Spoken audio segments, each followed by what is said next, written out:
సుమన్ టీవీతో కలిసి మీరు వర్క్ చేయాలనుకుంటున్నారా? సో 2 to 5 years ఎక్స్పీరియన్స్ ఉన్నటువంటి SEOs and script writers screen పై కనిపిస్తున్న నెంబర్కి కాల్ చేసేసేయండి. రోజుకి 1 కోటి మందికి పైగా వ్యూవర్షిప్ను సంపాదించుకున్న సుమన్ టీవీ నెట్వర్క్ ఇప్పుడు సరికొత్త పంతాలో అడుగు వేయబోతోంది. సుమన్ టీవీ నెట్వర్క్ని జిల్లాల వారీగా ప్రారంభించబోతోంది. ఫ్రాంచైజీస్ కోసం ఆసక్తి కలిగిన వారు క్రింది నెంబర్ని సంప్రదించగలరు. నమస్తే రమగారు. నమస్తే జయ. రమగారు, అబద్ధం చెప్పకూడదు, నిజమే మాట్లాడాలి, మనం కూడా అలానే ఉండాలని మనం అనుకుంటూ ఉంటాం, స్టోరీలో చెప్పుకుంటున్నాం, బట్ ఫాలో అవుతూ ఉంటాం కూడా. ఎవరైనా అబద్ధం చెప్తే తెగ ఫీల్ అయిపోతాం. కానీ చిన్న చితగా సందర్భాల్లో ఎక్కడో చోట ఎవరో ఒకరు ప్రతిరోజు కూడా ఏదో ఒక మాట అనకపోతే రోజు గడవని సందర్భం. అబద్ధం చెప్పకుండా ఒక్క రోజు కూడా గడవదు. ఏంటి రమ్మగారు, అసలు క్లారిటీ ఇవ్వండి. చెప్పకూడదు, అబద్ధం చెప్పచ్చు, అబద్ధం చెప్పకూడదు, రెండు మనమే చెప్తున్నాం. మనం ఇంకా వేరే దారి లేనప్పుడు ఏం చేస్తాం జయ? ఇదివరకట్లాగా ఎవరి పనులు వాళ్ళు చేసుకునే రోజులు కావు. అవును, ఎవరి ఇళ్లలో వాళ్ళు ఉండే రోజులు కూడా కావు. మనం పోయి రోడ్డు మీదే ఉంటున్నాం. బాగా చెప్పారు. మొత్తం ఇళ్లలో ఉన్న గుంపంతా పిల్లలు స్కూళ్ళల్లో ఉంటారు, పెద్దల ఆఫీసుల్లో ఉంటారు. ఇప్పుడు నలుగురితో కలిసి పోయేటప్పుడు 1,00,000 మాటలు వస్తాయి. అబద్ధాలు చెప్పాల్సే వస్తుంది. ఎంతో కొంత అబద్ధం చెప్పకుండా మన రోజు గడవదు. ప్రతిసారి కామ్గా ఉండి తలకాయ ఊపి గోడ మీద పిల్లివాటంగా చేయలేకపోతాం. ఎంతో కొంత అబద్ధాలు ఆడాల్సే వస్తుంది. జనరల్గా అబద్ధం ఆడకూడదు. మనం పిల్లలకి చెప్తాం అబద్ధం ఆడకూడదు, అబద్ధం ఆడకూడదు, సత్యమునే పలకవలను, అదొక రెగ్యులర్ డైలాగ్ ఉంటుంది. నిజమే, నిజాలు చెప్పాలి, నిజమే చెప్తూ ఉండాలి. అబద్ధం చెప్తే ఒక్కొక్కసారి చాలా పెద్ద పెద్ద సమస్యలు వచ్చేస్తాయి. అబద్ధాలు చెప్పకూడదు, అబద్ధం చెప్పకూడదు, నిజం చెప్పాలి అని కథలు కుప్పలు తెప్పలుగా మన దగ్గర ఎన్నున్నాయో. సత్యమేవ జయితే అంటాం. ప్రతిసారి సత్యం జయించట్లేదు అనే విషయం మనం ప్రాక్టికల్గా తెలుసుకుంటూనే ఉంటాం. సత్యం జయించట్లేదు, సత్యం జయించడం చాలా కష్టం, ఎక్కువ టైం తీసుకుంటుంది. ఆ లోపలికి జనానికి ఓపిక ఉండదు, మనం ఆగలేకపోతాం. అది జయించేదాకా మనం వెయిట్ చేస్తూ కూర్చోవాల్సి వస్తుంది. ఈ గోల్ ఎందుకు? కాలం పరిగెడుతుంది కదా, మనం పరిగెత్తాల్సి వస్తుంది. మనం పరిగెత్తాలి కాబట్టి ఈ వెయిటింగ్ గోల్ ఎందుకని? అబద్ధం చెప్తే సరిపోతుంది కదా, సింపుల్గా పోతుంది. ఒక నిజం 100 అబద్ధాలు, ఈక్వేషన్ అలా ఉందన్నమాట. ఈ ఒక్క నిజం చెప్పబద్దు 100 అబద్ధాలు చెప్పి ఇక్కడి నుంచి తప్పించుకోవాలి అంతే. నిజం చెప్తే తప్పించుకునే రోజు కాదు ఇది. నిజాయితీకి విలువలు లేవు, దానికి ఒక మర్యాద లేదు. పిచ్చివేధవల్లా కనపడతారు నిజం చెప్పే వాళ్ళని, పిచ్చివాళ్ళు అనుకుంటారు. ప్రపంచం అట్లా తయారైంది. ఇప్పుడు సమాజం అంటే నువ్వు నేనే కాదు, మనలాంటి ఎన్నో వేల కుటుంబాలు, వేల వ్యక్తులు కలిసే సమాజం. ఇప్పుడు సత్యమేవ జయతే అనేది సమాజం మొత్తానికి ఒక నీతి వాక్యం. అందులో ఆ మొన్న గుంపులో ఈచ్ అండ్ ఎవ్రీ పర్సన్కి అది అప్లై అవుతుంది. అంతే కదా. ఇప్పుడు ఈచ్ అండ్ ఎవ్రీ పర్సన్, ప్రతివాడు తన జీవితాల్లో అది జయించట్లేదు అని తెలుసుకుంటూనే ఉంటాడు. సమయానికి ఈ రోజు గడిచిపోవడానికి, ఇవాళకి ఇబ్బంది లేకుండా ఉండటానికి, ఈరోజు అన్నం కోసం, ఈరోజు మన పని అవ్వటం కోసం, ప్రతి కాజెస్ వేరే ఉంటాయి. క్షణం కోసం, ఆ క్షణం కోసమైనా అబద్ధం చెప్పేస్తారు. ఏదైనా లాంగ్ కాజ్, పెద్ద సమస్య వచ్చినప్పుడు అబద్ధం చెప్పాల్సి వస్తే ఏదో ఒక్క మాట పర్వాలేదు, కానీ అన్నిటికీ అబద్ధాలు ఆడేస్తే ప్రతిదానికిను ఇప్పుడు ఎలా అయిందంటే, ఏదో చాలా ప్రాణాల మీదకి వచ్చినప్పుడు పర్వాలేదురా నాయన, బొంకవచ్చు కాని గాక గొంకు లేదని వారిజాక్షులందు వైవాహికములందు బొంకవచ్చు అంటే వారిజాక్షులు స్త్రీల విషయంలోనూ పెళ్లిటప్పుడు అబద్ధాలు చెప్పచ్చు అని చెప్పారు. ఇదేంటి పెద్దవాళ్ళు స్త్రీల విషయంలో అబద్ధాలు చెప్పడం ఏంటి? స్త్రీల విషయంలో అంటే అమ్మాయికి అబద్ధం చెప్పచ్చు, ఆవిడకి అబద్ధాలు చెప్పేయచ్చు, గర్ల్ ఫ్రెండ్కి అబద్ధాలు చెప్పచ్చు.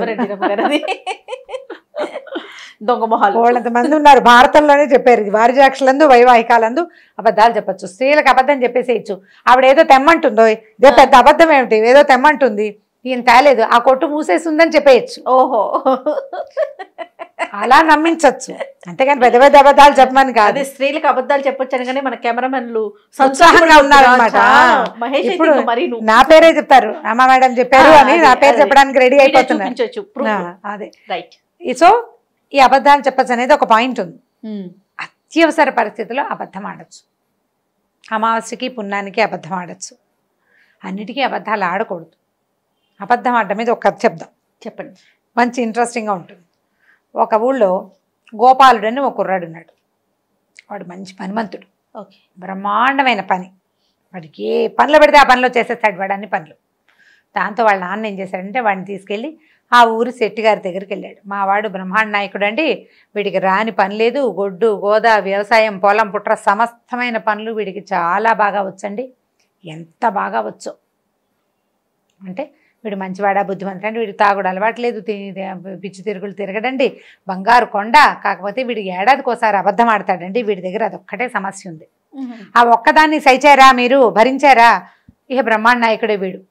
బాగుంది కదా. శెట్టి గారు ఏమనుకున్నాడు, వాడిని ఎరా నాయన అంటే అవునండి అన్నాడు. ఏడాదికి ఒకసారి వాడికి అబద్ధం ఆడాల్సి వస్తుంది, ఆడతాడు, వాడికి ఇష్టం. సరే ఏడాదికి అబద్ధం కదా, ఏడాదికి ఒక్క అబద్ధం ఆడితే ఏమైపోతుంది, కొంప మునక ఏం పర్వాలా.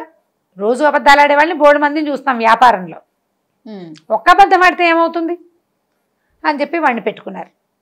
వాడు బ్రహ్మాండంగా పంట పండించేశాడు, బ్రహ్మాండంగా గొడ్డు గోద. వాడు వచ్చేసరికల్లా ఆవులు దూడల్ని మంచి మంచి కోడి దూడల్ని పెట్టేసినాయి, గేదెలు పేయి దూడల్ని పెట్టేసినాయి. గేదెలకేమో ఆడవు పుట్టాలి, ఆవులకేమో మగవు పుట్టాలి, అది శాస్త్రం. మగవు పుడితే వ్యవసాయానికి ప్లస్ వస్తాయి, గేదెలకు ఆడవు పుడితే మళ్ళీ పాలిస్తాయి అవి కదా. పాడి పంట వృద్ధి అయిపోతాయి. పాడి పంట వృద్ధి అవ్వడానికి గేదెలు ఆవులు కావాలి, ఆవులు కాదు ఎద్దులు కావాలి, రెండు కుదురుతున్నాయి. వీడు వచ్చిన వేళ విశేషం 6 డజన్ గేదెలు పేదోళ్ళు పుట్టే, 6 డజన్ కోడిదూడలు ఆవులకు పుట్టినాయని సంతోషించారు. ఆ సంవత్సరం పంట కూడా బ్రహ్మాండంగా పండింది. సూపర్ పంట, ఎంత బాగుందో. పంటలు బాగున్నాయి, పాడి బాగుంది, అన్నీ బాగున్నాయి. సరే వెళ్ళామనుకున్నారు. ఈ ఏడాది వీడు వచ్చి 6-8 నెలలు అయింది. పిల్లాడు శుభ్రంగా పెరిగాడు, బాగున్నాడు, చేయెత్తున వీడికి ఒక మంచి పిల్లని చూసి పెళ్లి చేసి వీడిని మన ఇంట్లోనే ఉంచుకోవాలి. పెళ్ళాన్ని కూడా ఇక్కడ ఏదైనా పెట్టుకుంటే ఇంట్లో పని చేసి పెడుతుంది చక్కగా. జనరల్గా ఊళ్ళలో అలాగే చేస్తారు. పాలేళ్ల భార్యలు కూడా ఏదో ఒక పని సాయం, పెద్ద పనులు ఏం కాదు, బియ్యం బాగు చేసి పెట్టడం, మినపప్పు బాగు చేసి పెట్టడం, ఎవరికో ఆ కూలి ఇవ్వకుండా మనవాడి పెళ్ళానికి ఇచ్చుకుంటాము అని వాడికి పెళ్లి సంబంధాలు కూడా చూడడం మొదలెట్టారు. వాడు వచ్చిన సంవత్సరం మామిడి తోట విరగ్గాసింది. వాడికి బ్రహ్మాండంగా తోట పనులు అవి వచ్చు. చుట్టూతా చక్కగా పెద్ద పెద్ద కైవారంలో అడుగు ఇవి తవ్వి, చెట్ల చుట్టూతా తవ్వి చక్కగా వరిపట్టు అవి ఇవి తెచ్చి వేసి, అంటే ఎరువులు వేసి బాగా మామిడి పంటను కూడా వృద్ధి చేశాడు. మామిడి తోట, అక్కడి నుంచి మల్లె తోటలనేట, మల్లెపూలు కూడా తెగపూసేసినాయి. వీడు బాగా చేస్తాడు కదా, మంచి పనిమంతుడు. తెల్లవారి 4 లేచాడంటే రాత్రి 11 దాకా వంచినాడు మెత్తకుండా పనిచేస్తాడు వాడు. అంత బ్రహ్మాండమైన వాడు. సో సూపర్గా ఉంది. సంవత్సరం తిరిగేసరికి శెట్టి గారికి మామూలు కంటే ఇబ్బడి ముబ్బడిగా పంటలు, పళ్ళు, పువ్వులు, గేదెలు, ఆవులు ఇంటి నిండా బ్రహ్మాండంగా ఉన్నాయి. సరే ఏమైంది, సంవత్సరం చివరికి ఇంకొక 10 రోజులు పోతే వీడొచ్చి ఏడాది అవుతుంది. ఏడాది వచ్చిన సందర్భంలో అయిన సందర్భంలో వాడికి బట్టలు కుట్టిద్దాం అనుకున్నారు. అక్కడి నుంచి రేపొద్దున పెళ్లి చేసుకుంటాడు కాబట్టి వీడి ఖాతాలో ఓ 50 రూపాయలు 100 రూపాయలు జమ చేసి పక్కకు పెట్టాలనుకున్నారు. రోజువారీ 3 పూట్ల ఇక్కడే అన్నం తింటాడు, 10 రూపాయలు జీతం, సంవత్సర జీతం వాడికి బోనస్ ఇవ్వాలనుకున్నారు వీళ్ళు. నెలకు 10 అంటే 12 నెలలకి 12 10లే కదా, 120 రూపాయలు. ఇంకొక 120 వేసి వాడి పక్కన పెడితే రేపొద్దున పెళ్ళాం పిల్లలు వస్తే వాడికి బాగుంటుంది, వీడి వల్ల మనకి ఇంత వృద్ధి అయిందని చాలా సంతోషించారు. సరే ఏమైంది, వీడు ఒకరోజు రాత్రి సాయంకాలం చీకటి పడే వేళకి పరిగెత్తుకుంటూ ఇంటికి వచ్చాడు. అయ్యగారు మన చేలోనండి పూరంటుకుంది, చేనంతా తగలబడిపోతుందండి అన్నాడు. అయ్యగారు పరిగెత్తాడు. చేలో మొత్తం ధాన్యం అందులోనే ఉంది. చేను అంటుకుంది, కొద్దిగా అంటుకుంది. ఈయన అక్కడికి వెళ్ళాక వాడు ఈయన ఇద్దరు కలిసి వెళ్ళారు. కలిసి వెళ్ళి సరే ఆ కాస్త ఆరిపారు. అడిచి పరిగెత్తి అలసిపోయానురా, చిన్నగా పూరంటుకుంది అంతే కదా, సరేలే మొత్తానికి దూరం నుంచి చూస్తే నాకు కనపడలేదు రోయ్, చిన్న మంటే ఉంది, నువ్వు చెప్పిన దాని ప్రకారం అంతా అంటుకుపోయింది అనుకున్నాను, నువ్వు అబద్ధం చెప్పావనుకున్నాను రా, నిజమే చెప్పావు, కొద్దిగానే అంటుకుంది, కాస్త గట్టిగా గాలి వేస్తే ఆ పరశురామ ప్రీతి అయిపోయేది. సరే నేను ఇక్కడ కూర్చుంటాను, నువ్వు ఇంటికి వెళ్ళి అమ్మగారిని అడిగి ఏదైనా తాగడానికి జావో ఏదో పట్టుకురారా, రాత్రి కాపలా ఉండి రేపొద్దున దింపేసుకుందాం, నిప్పు అంటుకునేసరికి భయంగా ఉందిరా అన్నాడు. అయ్యగారు ఇక్కడ కూర్చోండి అని కూర్చోబెట్టాడు. అయ్యగారు కూర్చున్నారు. వీడి ఇంటికి వెళ్ళాడు. ఇంటికి వెళ్ళి పరిగెత్తుకుంటూ వచ్చాడు. వచ్చి అయ్యగారు ఇంకేముందండి, మన కొంప కొల్లేరైపోయింది, ఇల్లు గోడ పడిపోయి అమ్మగారు పిల్లలు దాని కింద పడిపోయారండి అన్నాడు. అనేసరికల్లా ఈయన ఏం చేశాడంటే అప్పటికి ఈ వరి పనిచేస్తున్నాడు కదా, ఇవన్నీ కళ్ళని చుట్టూతా పేర్చుకున్నాడు అనమాట. దాంట్లోంచి గబగబా దిగి రాలేకపోయాడు. దడొచ్చేసింది. ఒరే నువ్వు పరిగెత్తరా, రాళ్ళు అవి తీయి, నేను వెనకాల నడిచొస్తాను. ఆ మాట వినేసరికి ఆ గడ్డి మధ్యలో ఉన్న వాళ్ళు అంటే సులువుగా గబగబా బయటికి రాలేరు, కాళ్ళు తప్పట అడుగులు పడతాయి. కొంచెం పెద్దవాడు ఆయన, 50 ఏళ్ళ వాడు, వీడేమో 20 ఏళ్ళ కుర్రాడు కదా, నువ్వు పరిగెత్తుకుంటూ వెళ్ళరా, ఇంటికి వెళ్ళి రాళ్ళు అవి తీయి, చుట్టుపక్కల నలుగురిని పిలువు అని చెప్పాడు. వీడు పరిగెత్తుకుంటూ ఇంటికి వెళ్ళి అమ్మగారు ఇంకేముందండి పురిదిమ్మ మొత్తం కూలిపోయింది, పూరే సంగతి కూలిపోయింది, అయ్యగారు దాని కింద పడి నలిగిపోయారండి అని చెప్పాడు. అయిదా వాళ్ళు పరిగెత్తుకొచ్చారు. ఈ మొత్తం వ్యవహారం అంతా సాయంకాలం కదా జరిగింది. ఈ గడ్డి అంచుకుని ముందు వీడొచ్చి మళ్ళీ వీడి ఇంటికి వెళ్ళి మళ్ళీ వచ్చేసరికి బాగా చీకటి పడిపోయింది. ఈ నడిచి వస్తున్న ఆయన హైరాన్గా వస్తున్నాడు కదా, పక్కనున్న బురద చెరువులో పడ్డాడు. వస్తూ పడేసరికల ఒళ్ళంతా బురదంటింది. ఆయన మెల్లిగా నడిచొస్తున్నాడు. ఆ బురద దడొచ్చేస్తుంది, నడవలేకపోతున్నాడు. హైరాణ పెళ్ళాం పిల్లలు ఏమైపోతాను ఏడు చేసుకుంటున్నాడు. ఆ ఇంట్లో పెళ్ళాము పిల్లలు చుట్టుపక్కల వాళ్ళంతా లబోదిబోమని ఏడ్చుకుంటూ వాళ్ళు కూడా వచ్చారు. ఈ కుర్రాడు లేడు. వాళ్ళు ఎదురుపడ్డారు. ఎవరో ఇనుమంటే ఏమిటి మీ బొంద, నేను సెట్టిని అంటాడు. సెట్ ఇంకెక్కడ సెట్టి గారు చచ్చిపోయాడు, పురిదిమ్మ కూలిపోయిందిట అని వాళ్ళంతా ఏడవటం మొదలుపెట్టారు. నా పెళ్ళాం పిల్లలు చచ్చిపోయి నేను నేడుస్తుంటే మీరు ఏడుస్తారేంట్రా, నేను బతికే ఉన్నానరా మీ మొహాలు మండ అంటాడు. చీకటి అమావాస్య నాటి రాత్రి చీకటి పడిపోయింది. వాళ్ళు ఏడుస్తున్నారు, ఈయన ఏడుస్తున్నాడు. ఒక 10 నిమిషాలు చేరి బాగా పరస్పరం ఏడ్చిన తర్వాత వాళ్ళకి అర్థమైంది ఎదురుగుండా ఉన్నవాడు శెట్టిగారే, ఆయన ఏమి చచ్చిగిచ్చి పోలేదు, వీళ్ళకేదో అయిందని ఏడుస్తున్నాడని ఆయన కూర్చోబెట్టి, బాబు హైరాన్ పడకండి, ఏం జరిగిందంటే మా ఆవిడ పిల్లలు చచ్చిపోయి. ఏం చచ్చిపోయారండి? మీ లోపల ఎవడో ఒక బీడీ వెలిగించడానికి అగ్గిపుల్ల వెలిగించాడు. చచ్చిపోలేదండి, ఇదిగోండి మీ ఆవిడ, ఇదిగోండి మీ పిల్లలు అన్నాడు. ఈ శెట్టిగారిని చూశారు, మొహం కడుకుని చూపించాడు. అంతా ఇక్కడే ఉన్నారు. ఇదేమిటి అందరం ఇక్కడే ఉన్నాం, వాడు ఇలా చెప్పాడు, వాడేడంటే వాడు లేడు, వాడు కనపడలా. ఇంత అబద్ధం ఎందుకు చెప్పాడు వాడు అనేసరికల్లా ఈ లోపల ఆ ఇంత పిల్లాడు ఉన్నాడు శెట్టిగారికి. నానోయ్ వాడు ఏడాదికి ఒక అబద్ధం చెప్తానన్నాడు, ఇంకో వారం తిరిగితే వాడు వచ్చి ఏడాది అవుతుంది, వాడు అబద్ధం చెప్పాడేమో నాన్న అనేసరికల్లా వీళ్ళకు మా కోపం ఒళ్ళు మండిపోయింది. ఇంత మాట చెప్తాడా, ఇంత అబద్ధం ఏమిటి, చచ్చిపోయారని అబద్ధం చెప్తాడా వాడు? సరదా ఎంత సరదా అయితే మాత్రం అబద్ధపు సరదా ఏమిటి? అవసరానికి అబద్ధం చెప్పాలి కానీ సరదాకి అబద్ధం చెప్తే ఎట్లా? ఇదంతా గందరగోళం అయిపోయింది కదా. ఆయనకి గుండాకి చచ్చిపోతే శెట్టిగారు టెన్షన్ తోటి, లేకపోతే ఆ ఇంట్లో పెళ్ళామో పిల్లో ఎవరో ఒకళ్ళు హైరాన్ పడి చచ్చిపోతే టెన్షన్ పడతారు కదా. అక్కడి నుంచి ఊళ్ళో వాళ్ళందరూ నానా తిట్లు తిట్టారు. వాళ్ళ నాన్నని పట్టరండి వాడిని చెట్టు కట్టేద్దామన్నారు. తండ్రిని తీసుకొచ్చారు. నేను ముందే చెప్పాను కాదుటండి వాడి సంగతి, ఒక్క అబద్ధం ఏడాదికి ఒక అబద్ధం ఆడతాడు. మీరు ముద్దు చేసి 2 అబద్ధాలు ఆడించుకున్నారు, మీరు పాడు చేశారు వాడిని బాగా చూశారు, బట్టలు కుట్టించారు, పెళ్ళి అన్నారు, పేరంటమన్నారు, డబ్బులు నీకు డబల్ ఇస్తామన్నారు.